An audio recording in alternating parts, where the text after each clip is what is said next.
வணக்கம் அன்பர்களே, வாங்க நவராத்திரியை முன்னிட்டு நாம இன்னைக்கு கொண்டக்கடலை சுண்டல் எப்படி செய்யறதுன்னு பார்க்கலாம். நவராத்திரி இந்த 9 நாளும் ரொம்ப விசேஷமான நாட்கள். இந்த நாட்கள்ல சுண்டல் செய்யறது ரொம்ப ரொம்ப முக்கியமானது.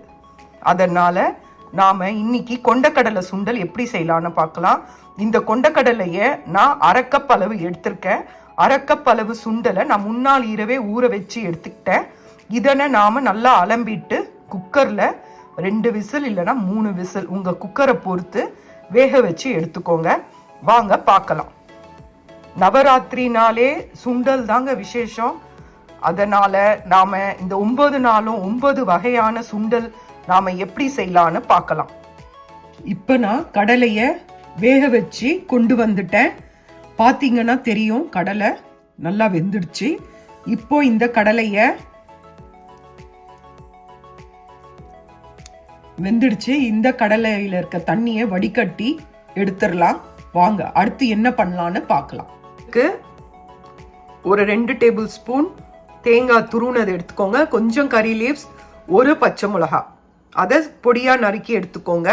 அப்புறம் ஒரு பேன்ல 1 டீஸ்பூன் ஆயில் விட்டு கடுகு, உளுத்தம்பருப்பு, பெருங்காயம் போட்ட பிறகு நாம இந்த தட்டில் வச்சிருக்க எல்லாத்தையும் அதில் போட்டு மிக்ஸ் பண்ணிட்ட பிறகு வேக வச்ச கடலையை போட்டுடலாம்.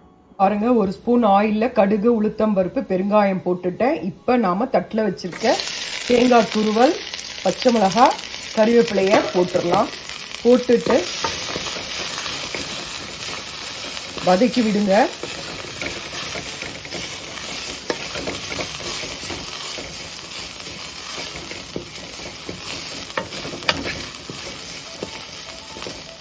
வதக்கினதும் வேக வச்ச சுண்டலை இதில் போட்டுருங்க.